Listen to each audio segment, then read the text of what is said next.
Learners, आपने कभी सोचा है कि इंग्लिश में हम कहते दोनों ही हैं, आई would rather, I would prefer, लेकिन क्या दोनों एक ही चीज है? आंसर है नो।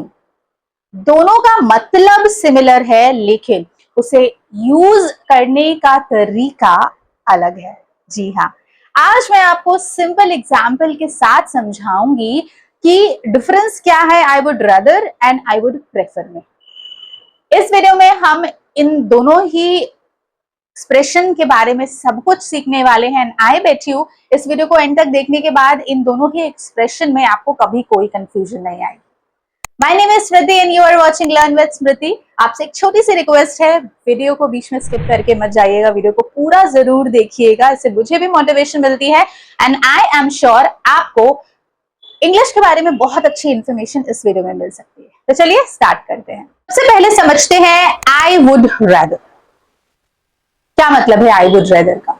ठीक है, अब आई वुड रैदर का मतलब होता यही है कि आप क्या लेना पसंद करेंगे या क्या आपकी चॉइस है। बेसिकली आप अपनी प्रेफरेंस बताते हैं।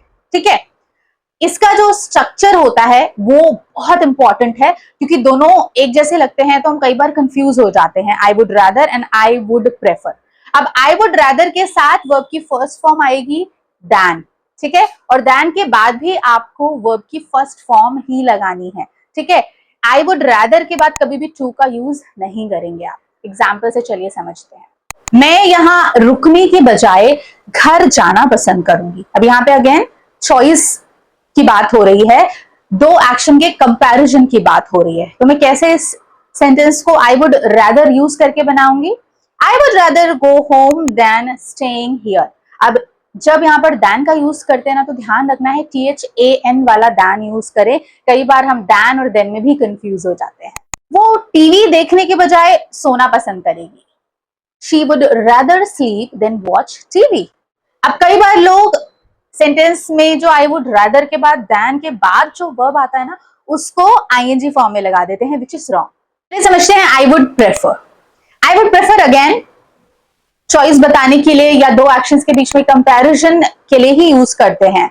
बट डिफरेंस क्या है? ठीक है, अब आई वुड प्रेफर थोड़ा ज्यादा फॉर्मल और पोलाइट होता है।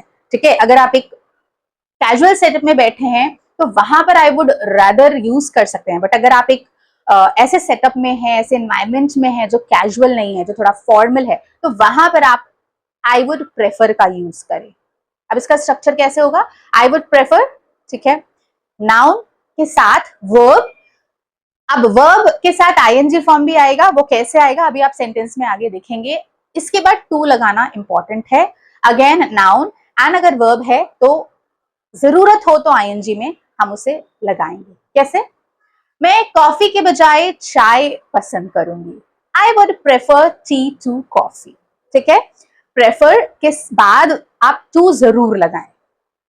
काफी बार कॉम्पिटिटिव एग्जाम में इस तरह के सेंटेंसेस आते हैं और बच्चे उस सेंटेंस को गलत करके आते हैं। बाहर जाने के बजाय घर पर रहना पसंद करेगा। He would prefer staying at home to going out। अब यहाँ पे आप देख सकते हैं प्रेफर के बाद वाला जो वर्ब है स्टे, उसको हमने स्टेइंग रखा है, जीरन में रखा है। ठीक है, और अगेन टू के बाद वाला जो वर्ब है उसे भी हमने ING फॉर्म में रखा है, विच इज गोइंग। तो ये था डिफरेंस। याद ऐसे रख सकते हैं, रैदर अगर आप कैजुअल तरीके से बोलना चाहते हैं, प्रेफर अगर आप पोलाइट और फॉर्मल रखना चाहते हैं। दोनों एक्सप्रेशंस को यूज करते समय ना कुछ ऐसी गलतियां हैं जो हर कोई करता है, जैसे कि I would rather to go home. अब आई वुड रैदर के बाद कभी भी टू का यूज आप नहीं करेंगे, तो ये सेंटेंस कैसे सही होगा? I would rather go home. I would prefer tea than coffee. अक्सर लोग प्रेफर के साथ दैन लगाते हैं, विच इज रॉन्ग। प्रेफर के साथ टू ही लगाना है आपको। ठीक है, तो I would prefer tea to coffee. अब I would rather went there नहीं। अब रैदर के बाद जो फॉर्म ऑफ वर्ब आएगी वो गो आएगी या फिर वर्ब की ING फॉर्म भी आ सकती है। तो ये सेंटेंस कैसे ठीक होगा?